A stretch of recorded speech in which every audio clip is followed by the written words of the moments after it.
อาหังวันตาติทลายเจ้าดังพุทธคุณสดใสบ่เศร้าธรรมะแบบเบ้าดีงาม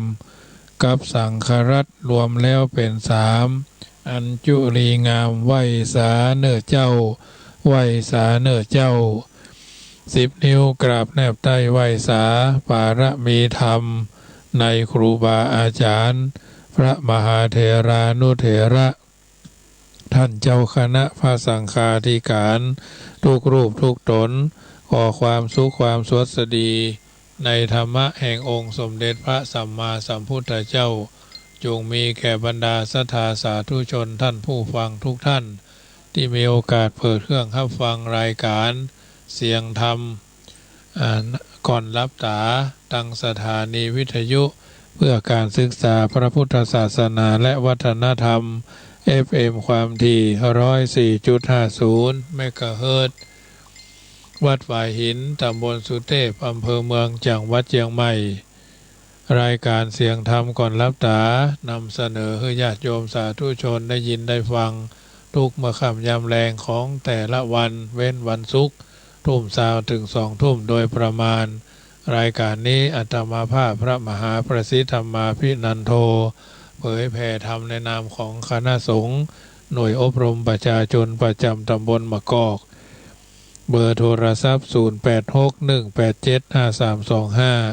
0861875325น้อมเอารายการนี้มาโอมาจ๋าเป็นปฏิการะกับบรรดาญาติโยมสาธุชนที่อยู่ต่างบ้านฟังกันแล้วเป็นนิทัศนะอุทาหรณ์เตือนจิตสะกิดใจเกิดเป็นมงคลในการดำเนินชีวิตเพราะเราท่านทั้งหลายได้เกิดมาเป็นชาวพุทธมาพบพระพุทธศาสนากระทำบำเพ็ญสิ่งที่ดีที่งามเป็นลำดับไปว่าเพราะฉะนั้นญาติโยมสาธุชนท่านผู้ฟังทั้งหลายเพิ่นบอกว่าชีวิตคนวนไปบ่คงที่กะเดียวมีกะเดียวยากไร้นั้นบ่แน่หัวเราะรื่นขื่นขมระทมแปรชนะแพ้แลกลับสลับกันอนิจจังดังนี้หรือคือชีวิตพรหมลิขิตขีดเส้นเป็นแม่นมั่นมีเกิดแก่เจ็บตายคล้ายคลึงกันบ่เมินนานก็พันภาคจากโลกไปโบราณสอนสั่งไว้เตือนใจว่าน้ำเปิ้งเหือเสือเปิ้งป่าอัจฉาใสเฮาก็จิตคิดเล่าเขาก็ใจฮักกันไว้ฮือมั่นสันไมตรีสรรพสิ่งสร้างไว้ในโลกล่าต่างเพิ่งปาอาศัยมินายหนีก่อกำเนิดเกิดรักสามัคคีควรหรือที่จะเกียรติชังรั้งแรมราอุทุชนคนเราเขาแสนแปลกคิดแบ่งแยก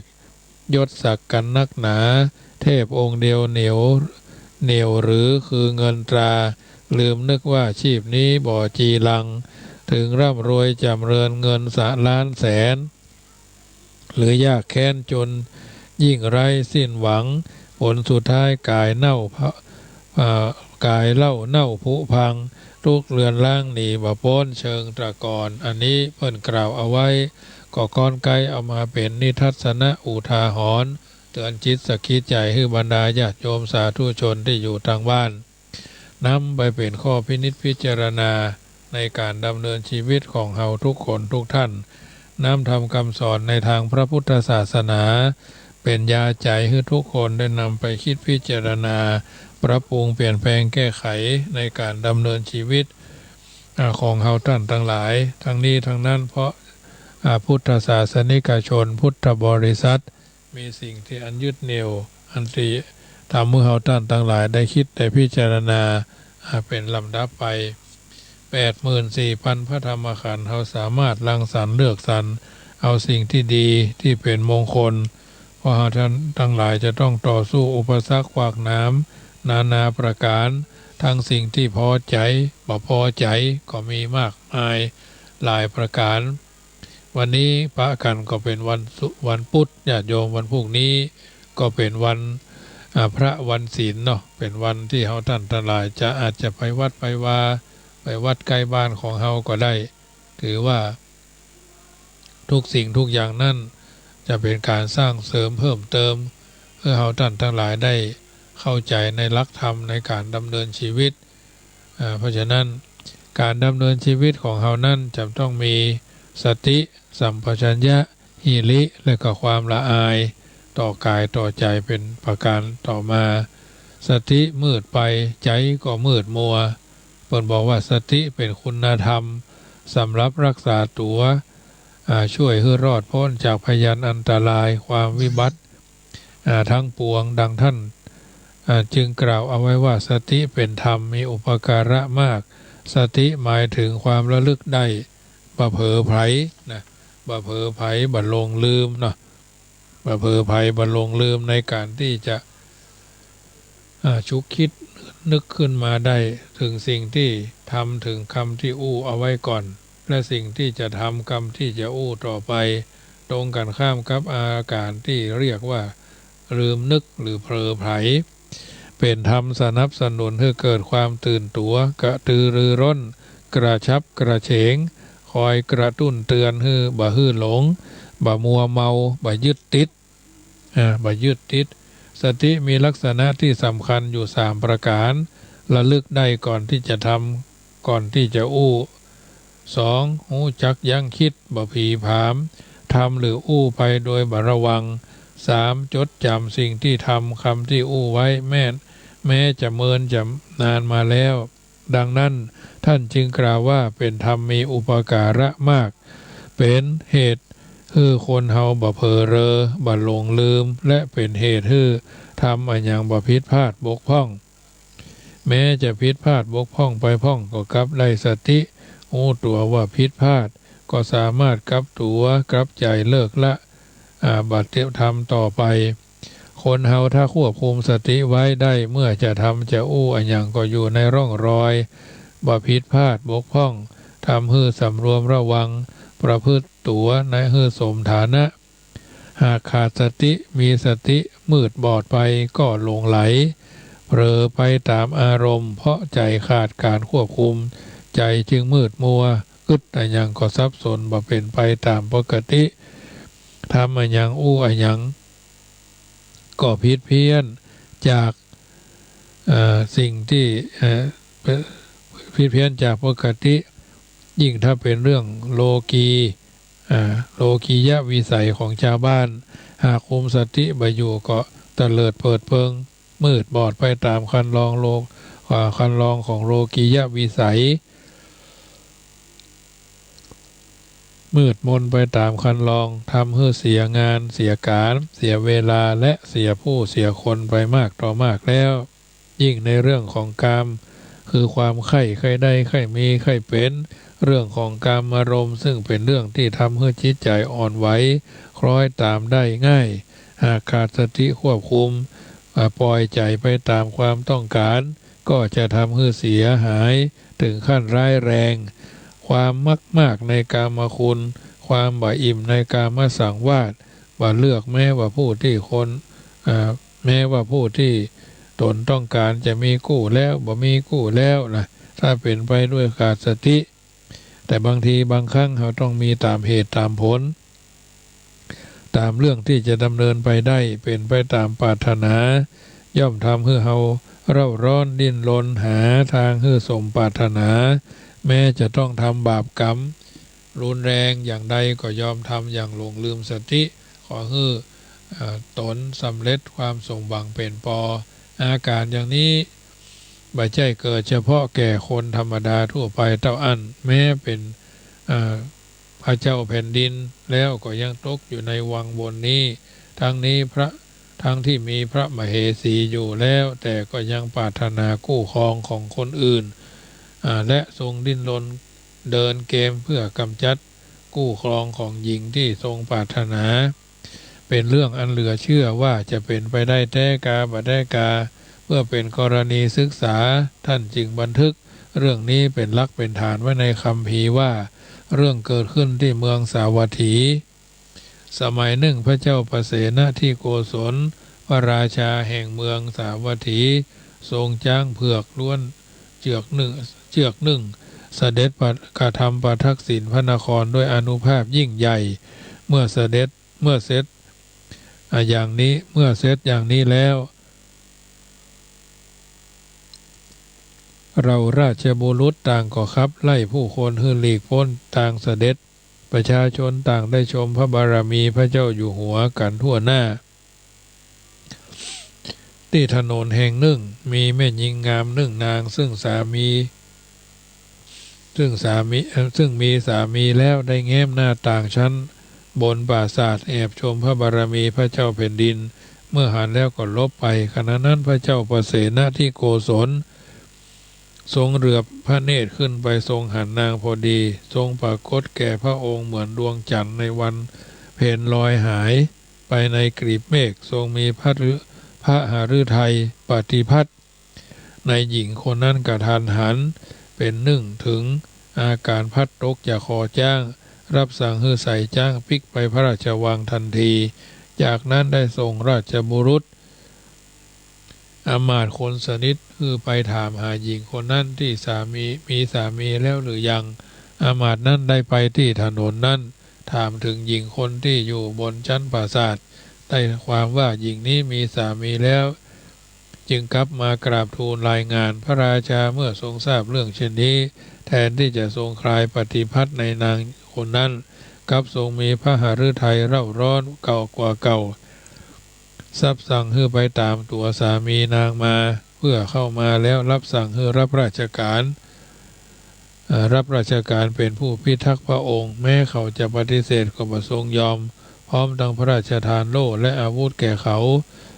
พระเจ้าประเสนที่โกศลทรงทำอย่างนี้โดยทรงคิดว่าเมื่อเขาอยู่ใกล้หากทำผิดพลาดอะไรอย่างขึ้นมาจะได้ประหารชีวิตเขาเสียภรรยาของเขาจะได้เป็นอิสระชายผู้นั้นก็ตั้งใจทำงานระวังตัวทุกฝีก้าวบ่ทำให้ผิดพลาดบกพร่องเลยสักครั้งเดียวทำให้พระเจ้าแผ่นดินทรงกระวนกระวายเร่าร้อนด้วยอำนาจกามตัณหามากขึ้นสุดท้ายทรงออกอุบายเพื่อกำจัดเขาด้วยการให้เขาไปนำดอกโกมุตดอกอุบลและดินสีอรุณมาฮือตันในวันสงสนานเวลาเย็นวันรุ่งขึ้นอันดอกโกมุตเป็นต้นนั่นเป็นของที่มีอยู่ในภพนาคเท่าอันเขาบ่อาจจะปฏิเสธได้เพราะหน้าที่เป็นเสวกพระราชาจำรีบกลับบ้านบอกภรรยาให้หุงข้าวเป็นเสบียงแต่เช้าตรู่วันรุ่งขึ้นภรรยาหุงข้าวบัดทันสุกก็บอกว่าบ่ต้องสุกก็ได้สุกระหว่างทางภรรยาจึงใส่อาหารที่ยังร้อนอยู่ในภาชนะเขาไปเขาก็รีบเดินพลางไปตามยถากรรมเพราะบ่ฮู้เหมือนกันว่าจะไปทอดหาดอกโกมุตดอกอุบลได้ที่ไหนระหว่างทางเขาไปพักริมน้ำนำอาหารที่สุกแล้วออกมาแบ่งไว้นิดหน่อยบริโภคส่วนที่เหลือไปพางขณะนั้นคนเดินทางคนหนึ่งผ่านมาแบ่งอาหารที่แยกไว้ให้เขากินด้วยกันด้วยความมีน้ำใจพอใจผู้บริโภคแล้วก็เดินทางต่อเขาทานอิ่มแล้วได้โปรยอาหารกำมือนึ่งลงแม่น้ำเป็นอาหารปลาบ้วนปากแล้วร้องประกาศขึ้นดังๆว่าขอพวกนาคพวกคุดเทวดาทั้งหลายสิ่งสถิตอยู่ณแม่น้ำแห่งนี้ได้โปรดฟังข้าพเจ้าพระราชาทรงปรารถนาจะลงอาญาแก่ข้าพเจ้าจึงทรงบังคับให้ข้าพเจ้านำดินสีอรุณพร้อมทั้งดอกโกมุตและดอกอุบลไปให้พระองค์ก็อาหารน้อยหนึ่งของข้าพเจ้าได้แบ่งให้แก่คนเดินทางแล้วตาลข้าพเจ้าให้แล้วตาลที่ข้าพเจ้าให้แล้วเนี่ยมีอานิสงส์เป็นพันอาหารกับมือหนึ่งที่ข้าพเจ้าโปรยให้แก่ป๋าแม่น้ำในแม่น้ำมีอานิสงส์เป็นร้อยข้าพเจ้าขอให้ผลบุญประมาณเท่านี้เป็นส่วนบุญแก่ท่านทั้งหลายขอให้หมู่ท่านได้นำดินสีอรุณกับดอกโกมุตดอกอุบลมาให้แก่ข้าพเจ้าด้วยเถิดพญานาคซึ่งอยู่ที่แม่น้ำนั้นได้ยินแล้วก็แปลงกายเป็นคนแก่มาหาเขาแล้วถามว่าท่านว่าอย่างใดเมื่อเขาตอบตามที่พญานาคจึงถามว่าท่านให้ส่วนบุญหรือเขาก็ตอบว่าให้แน่นอนพญานาคถามอย่างนั้นถึง3 ครั้งเขาก็ตอบว่าให้ทั้ง3 ครั้งพ พญานาคจึงนำดอกจึงนำสีดินสีอรุณและดอกโกมุตดอกอุบลมามอบแก่เขาเขาได้รับแล้วก็ดีใจรีบกลับเมืองทันทีฝ่ายพระราชาทรงดำริว่าธรรมดามนุษย์ทั่วไปที่มีมนต์มากก็มีอยู่หากเขาสามารถนำดอกโกมุตดอกอุบลและดินสีอรุณมาฮื้อด้วยอุบายบางอย่างความประสงค์ของเขาก็จักบ่สำเร็จจึงรับสั่งให้นายประตูรีบปิดประตูเมืองแต่ยังวันก่อนเวลาที่ปิดประตูประจำเพื่อฮื้อใจผู้นั้นเข้าเมืองมาได้เข้าเมืองมาฮื้อเข้าเมืองมาได้เรียกหาทางป้องกันมาฮื้อเขาเข้าเมืองมาได้โดยง่ายเขารีบเดินทางมาแต่ก็บ่ทันประตูเมืองเพราะปิดไปก่อนหน้าแล้วแม้จะขอร้องให้นายประตูเปิดให้ด้วยมีเรื่องสำคัญนายประตูก็ไม่ยอมเปิดโดยอ้างว่าเป็นคำสั่งของพระราชาเมื่อบ่อาจจะเข้าเมืองได้จึงร้องตะโกนด้วยความช้ำใจเจ้าเมืองได้ยินว่าตนถูกพระเจ้าแผ่นดินรังแกด้วยเหตุอันบ่สมควรซึ่งตนก็ได้ปฏิบัติตามพระราชบัญชาแล้วแต่ก็เข้าเมืองมาได้เมื่อมดหนทางเข้าเมืองเขาก็คิดว่าจะไปนอนพักที่ไหนดีคิดไปคิดมาก็นึกได้ว่าธรรมดาพระสงฆ์ในวัดมีจิตใจอ่อนโยนมีเมตตาแก่ผู้ทำลำบากทั่วไปคืนนี้ไปนอนที่วัดดีกว่าคิดแล้วก็ไปวัดที่อยู่ใกล้ๆอาศัยนอนอยู่ที่ศาลาแห่งหนึ่งวัดนั้นคือวัดเชตวันซึ่งพร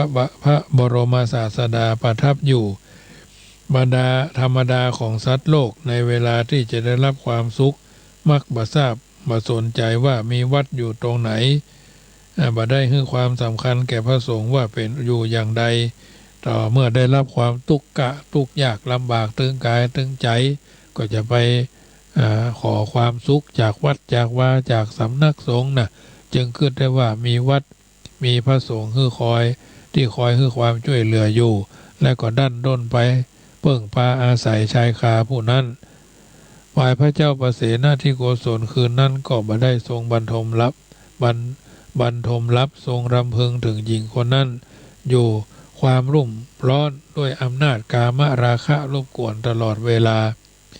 ทรงตัดสินพระหฤทัยว่าพรุ่งนี้เช้าเมื่อชายผู้นั้นเข้ามาเฝ้าจะฮื้อประหารเขาเสียแล้วรับภรรยาเขามาเป็นของตนตอนดึกสงัดได้ทรงสดับเสียงของสัตว์นรก4 ตนโดยแต่ละตนกล่าวว่าได้แต่ตนละ1 อักษรเท่านั้นคือทุสนะโสทุสนะโสซึ่งมีนัยยะว่าในอดีตชาติสัตว์นรกทั้ง4 ตนเกิดเป็นพระโอรสที่ชอบทำปาราธาลิกกรรมคือการนั้นกาเมสุมิชาจารในผู้ผัวตัวเมียของท่านผู้อื่นในเมืองพาราณสีนั้นหมู่เขาประพฤติผิดในหญิงที่มีเจ้าของคุ้มครองแล้วทำบาปกรรมเล่นอย่างเพลิดเพลินใจถูกจักคือความตายบั่นทอนแล้วไปเกิดในโลหะกุมพีนรกหรือนรกกระทะทองแดงใกล้เมืองสาวัตถีถูกเผาไหม้อยู่ที่นั่นตลอดเวลา60,000 ปีโผล่ขึ้นมาหันขอบปากกระทะทองแดงแล้วก็ต้องการจะร้องบอกความในใจด้วยเสียงอันดังแต่ก็บ่อาจจะบอกได้เต็มคำได้เพียงตนละอักษรก็คือทุสนะโสพระเจ้าประเสนาธิโกศลทรงสดับเสียงนั้นแล้วทรงหวาดหวั่นต่อมรณภัยทรงหวาดสะดุ้งพระทัยตลอดทั้งราตรีคันลุ่งเจ้าจึงรับสั่งให้ไปโดยหาพราหมณ์นั้นแล้วเล่าว่าทรงได้ยินเสียง4 เสียงเช่นนี้จะมีลางร้ายอันอย่างหรือเปล่าหมู่พราหมณ์ต่างก็ดำมืดไปหมดแต่ก็จำเป็นต้องรักษาเกียรติภูมิของพราหมณ์ของหมู่ตนไว้จึงได้กราบทูลไปว่าเสียงนี้เป็นลางร้ายค่อนข้างจะแก้ไขมาได้แต่หมู่ตนป้องกันได้เพราะได้ศึกษาดีแล้วท้าวเธอตรัสถามว่าจะป้องกันอย่างใดหมู่พราหมณ์จึงกราบทูลว่าทำได้โดยวิธีปูชายันด้วยเครื่อง4 ทุกอย่างป้องกันไว้พระราชาจึงตรัสให้ จับสัตว์และคนอย่างละสี่จ้างก็สี่ม้าก็สี่งัวก็สี่ตามลำดับจนถึงนกมูลไทยสี่นะมนุษย์ชายหญิงก็อย่างละ4 คนมาปูชายันเพื่อเกิดความสวัสดีแก่พระองค์หมู่พราหมณ์รับพระบัญชาก็ไปจัดการตามนั้นต้องการสิ่งใดก็ยึดเอาสิ่งนั้นขุดหลุมบูชายันผูกสัตว์เป็นไว้ที่ลักคิดว่าหมู่ตนจะได้เข้าป่าอาหารทรัพย์สินเป็นอันมากจากงานนี้ทำให้ชุลมุนวุ่นวายไปหมดทั้งพระนครพระนางมัลลิกามเหสีของพระเจ้าประเสนที่โกศลทรงทราบเข้าก็เข้าเฝ้ากราบทูลถามเท้าเธอกลับต่อว่าพระนางว่ามัวเมาอยู่กับยศอย่างของตนบ่ได้อาทรทุกข์ร้อนของพระองค์เลยพระนางจึงกราบทูลถามเรื่องราวที่เป็นไปเท้าเธอจึงตรัสเล่าเรื่องว่าพระองค์ได้ยินเสียงอย่างนี้ถามพวกพราหมณ์ดูแล้วหมู่พราหมณ์ก็บอกว่าจักมีอันตรายแก่ชีวิตและราชสมบัติทั้งใดแนะนำให้ปูชายันด้วยเครื่องสี่ทำความสวัสดีมาให้ตัวพระองค์เองพระเทวีจึงตรัสถามว่าเรื่องนี้ได้ทูลถามพราหมณ์ผู้เป็นเลิศในโลกคือพระสมณะโคดมแล้วหรือยังเท้าเธอตรัสตอบว่ายังบ่ได้คณะยังบ่ได้ถามนะคณะนั้นถูกจับตัวไปเขาก็ร้องได้2 ประโยคซ้ำซากว่าอานนท์เห็นไหมอสรพิษคือพระพุทธเจ้าฆ่าอสรพิษตัวใหญ่เสียด้วยจนเจ้าหน้าที่กราบทูลพระเจ้าประเสนที่โกศลทรงทราบพระเจ้าประเสนที่โกศลทรงพอพระทัยอย่างนั้นอย่างนั้นแล้วก็ถือว่าจึงทูลแนะนำให้เท้าเธอเสด็จไปทูลถามพระองค์เท้าเธอจึงเสด็จไปเข้าเฝ้าพระสัมมาสัมพุทธเจ้าที่พระเชตวันส่วนเจ้าเชษฐ์ทูลเล่าเรื่องทั้งหมดเธอทรงทราบแล้วตรัสถามว่าจักมีเหตุร้ายอันอย่างเกิดขึ้นแก่พระองค์หรือไม่สมเด็จพระสัมมาสัมพุทธเจ้าตรัสว่าขอพระถวายพระพรมหาบพิตรภัยจากสิ่งใดสิ่งหนึ่งบ่มีเลยหมู่สัตว์นรกเขาเสวยทุกขเวทนาอยากจะประกาศความจริงใจจึงได้ร้องออกมาอย่างนี้แต่ออกเสียงได้ยินเพียงคำเดียวต้องดิ่งลงนรกแถมจากนั้นทรงเล่าเรื่องอดีตของสัตว์เหล่านั้นว่าได้ทำปารธานิกกรรมก็คือไปล่วงละเมิดกู้กองของคนอื่นทั้งสามีทั้งภรรยาเสี่ยงชีวิตไปแล้วก็ไปตกนรกเป็นพุทธันดรชื่อว่ากรรมนี้นักจริงหนอได้ยินว่าคน4 คนนั่นทำกรรมเหล่านี้แล้วได้เกิดในอเวจีมหานรกตลอดพุทธันดร1จุติจากมหานรกแล้วก็ได้เกิดในโลหะกุมพีนรกซึ่งเป็นนรกกระทะทองแดงไฟก็ไหม้อยู่ในนรกนั้นถึง 60,000 ปีแต่อย่างนี้กาลเวลาที่ตกนรกอยู่นั่นจะพ้นเมื่อใดก็ยังไม่มีกำหนดเลยแม้เฮาเองก็ทำความเยื่อใยในคู่ผัวตัวเมียของท่านผู้อื่นไม่ได้รับนอนกันละตลอดทั้งคืนต่อนนี้ไปจักบ่ผูกความอาฆาตพยาบาทในคู่ผัวตัวเมียของท่านผู้อื่นแถมแล้วเพื่อทรงดำริแล้วก็กราบทูลพระพุทธองค์ให้ทรงทราบว่าการที่นอนบ่หลับทั้งคืนนั้นทรมานแค่ไหนชายผู้นั้นก็นั่งอยู่ณที่นั้นด้วยจึงเข้าไปกราบทูลพระพุทธองค์ถึงการเดินทางไกลของตน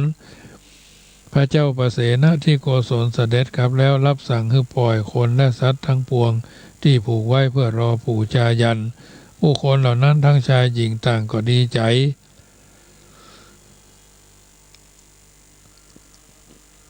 กลับบ้านทรงสนานและทานอาหารอิ่มนำสำราญยกย่องสรรเสริญ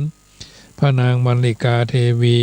เป็นเทพธิดาผู้ทรงโปรดให้หมู่ตนพ้นทุกข์พ้นภัยพ้นอาฆาตมาชีวิตเป็นอิสรภาพแห่งชีวิตอย่างสูงค่ายิ่งอันเนี้ยญาติโยมสาธุชนท่านผู้ฟังทั้งหลายนิทัศนะอุทาหรณ์เป็นเครื่องเตือนจิตสกิจใจ เฮาท่านทั้งหลายได้นำไปคิดนำไปพิจารณาการสร้างกองบุญการสร้างกองทุกข์เกิดกับตัวกับตนทั้งตัวเขาและตัวทั้งตัวเองและคนอื่นก็ถือว่าเป็นการสร้างหนทางที่จะข้ามน้ำได้ยากนะเพราะฉะนั้นถือว่าเอาท่านทั้งหลายนั้นโลกใบนี้บ่มีภัยเป็นเจ้าของอย่าหมายปองทุกสิ่งต้องเป็นของฉันโลกใบนี้จะสวยงามเมื่อแบ่งปันอย่ายึดมั่นอย่าแบกไว้ให้หนักเลยเพราะฉะนั้นช่วยกันประคับประคองหรือว่าในการดำเนินชีวิตถูกต้องท่องแท้เป็นลำดับไปทุกคนได้เกิดมาเป็นมนุษย์มาพบพระพุทธศาสนาถือว่าทุกคนทุกท่านนั้นเป็นสิ่งที่จำเป็นจะต้องสร้างสิ่งที่ดีที่งามที่เหมาะที่ควรก่อเกิดประโยชน์สุดที่ผลเป็นมงคลแก่ตัวแก่ตนเฮาในฐานะที่เป็นชาวพุทธมาพบพระพุทธศาสนากระทำบำเพ็ญสิ่งที่ดีที่งามที่จะเกิดขึ้นกับตัวกับตนทุกคนทุกท่าน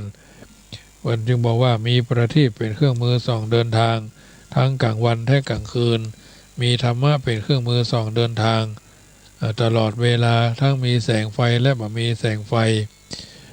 ดีชั่วอยู่ที่ตัวเฮาทำสูงต่ำอยู่ที่เฮาทำตัวทุกคนอาศัยสิ่งที่เกิดขึ้นแล้วก็พยายามใช้ปัญญาพินิจพิจารณาถูกต้องท่องแท้สมกุลสมก้าสมกรรมที่เฮาท่านทั้งหลายได้มีพบพระพุทธศาสนามีความละอายต่อบาปมีลักษณะเกลียดกลัวบาปมีหน้าที่บ่ทำบาปมีผลย่นย่อต่อทุจริตธรรมมีเหตุที่ใกล้ชิดกับการเคารพนับถือ จึงจะสมควรสมก้าในฐานะที่เฮาท่านทั้งหลายเป็นพุทธศาสนิกชนมีพระพุทธเจ้าเป็นผู้นำมีพระสัทธรรมเป็นแผนที่มีพระอริยสงฆ์เป็นผู้ชี้ตัวเฮาคือแหล่งแห่งการทำดีและก็ทำชั่วดีชั่วอยู่ที่ตัวเฮาทำสูงต่ำอยู่ที่เฮาทำตัวทั้งนั้น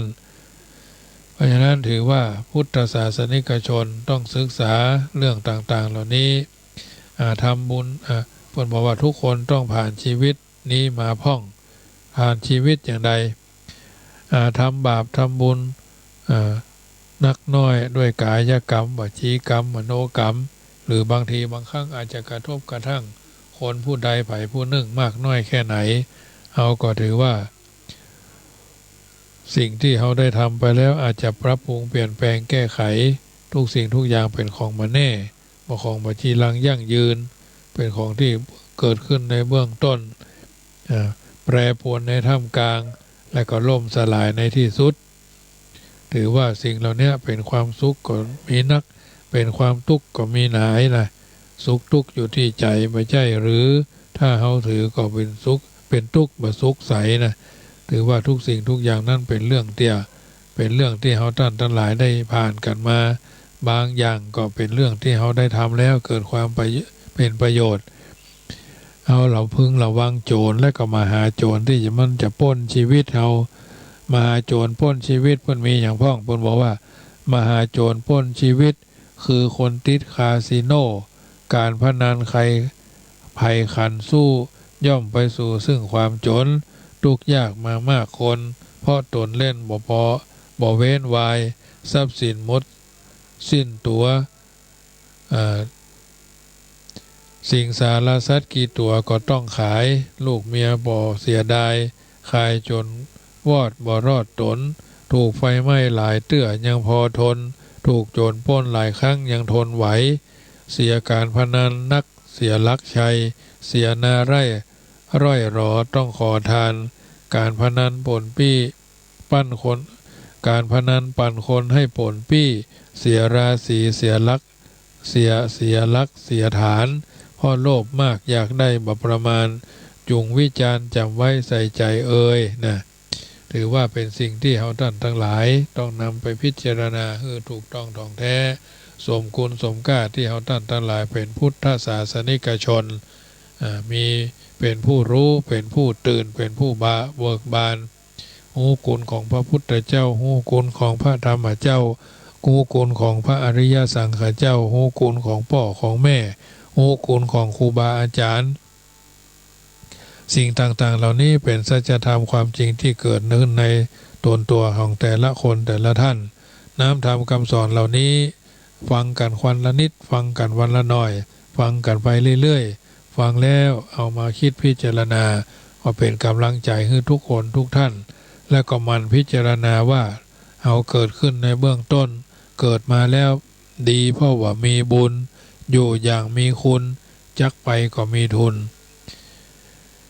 พิจารณาเสมอว่าอนิจจังบ่เที่ยงทุกขังเป็นทุกข์อนัตตาบ่ใช่ตัวตนก่อนจะรับจะนอนในค่ำคืนของวันนี้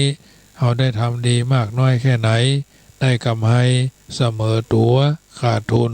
ก็พิจารณาเอาไว้ว่าอันความตายชายหรือหญิงของจริงแท้ย่อมผันแปรเปลี่ยนไปหนอสังขารเมื่อก่อนรวยสวยสง่าเก๋ไม่บาดไม่ปาน